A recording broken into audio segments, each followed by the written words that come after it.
जैसे कि अभी मौसम में बदलाव आया है, उसकी वजह से ज्यादातर सर्दी, खांसी, बुखार से ग्रसित बच्चे मिले हैं। और उसके अलावा और भी बच्चे हैं जिनको स्केबीज है, जो कि स्किन कॉन्टेजियस डिजीज होता है, ऐसे बच्चे मिले हैं। कुपोषित बच्चों की भी संख्या यहाँ पे भी काफी है।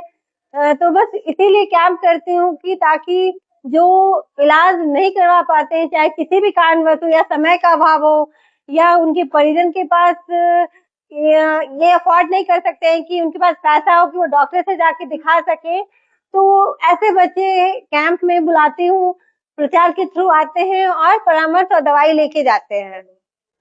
हम लोग एक एवरेज होता है जिसमें बोलते हैं कि अगर ये बच्चा 1 साल का है तो 1 साल तक 10 केजी वजन होना चाहिए, 2 साल में उसका 12 केजी होना चाहिए, 3 साल में 14 केजी होना चाहिए, 4 साल में 16। तो ऐसे एक फॉर्मूला बेसिस पे हम लोग उसको कैलकुलेट करके एक एवरेज रहता है कि इतने उम्र में इतना वजन होना चाहिए।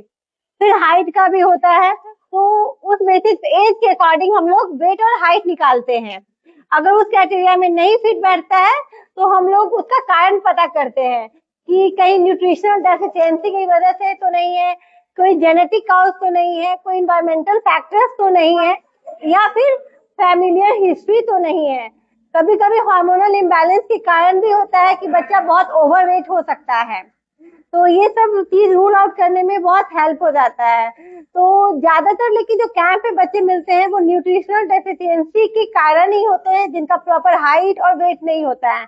तो मैं हमेशा काउंसलिंग करती हूँ कि क्या डाइट लेना है, कितनी बार लेना है। तो ये चीज जानना बहुत जरूरी है। मिक्स डाइट होता है जो इंडियन कल्चर में होता है हमारे यहाँ, कि मिक्स डाइट बहुत जरूरी है, जिसमें वेजिटेबल्स हो, फ्रूट हो, मिल्क हो, सीरियल हो, पल्सेज हो, सब कुछ होना चाहिए एक प्रॉपर अमाउंट में। तो ये लेने की वजह से प्रॉपर न्यूट्रिशन मिलता है और अच्छे से वेट गेन और हाइट गेन होता है। लगभग 100-150 बच्चे मैं देखी हूँ। तो उनको भी वही मतलब मैंने काउंसलिंग किया है उनके पेरेंट्स को कि जो न्यूट्रिशनल डेफिशिएंसी से आए हैं कि उनको कैसे मेंटेन करना है।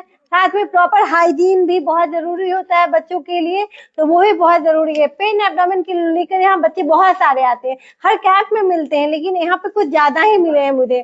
तो सबसे बड़ा कारण यही है, जो फास्ट फूड या जंक फूड बाहर का खाते हैं बच्चे, हाइजीन नहीं मेंटेन करना, मिट्टी में खेलना, और उसके बाद बिना हैंड वॉश किए हुए खाना। तो ये सब कारण है कि जो पेन एब्डोमेन को बढ़ाता है।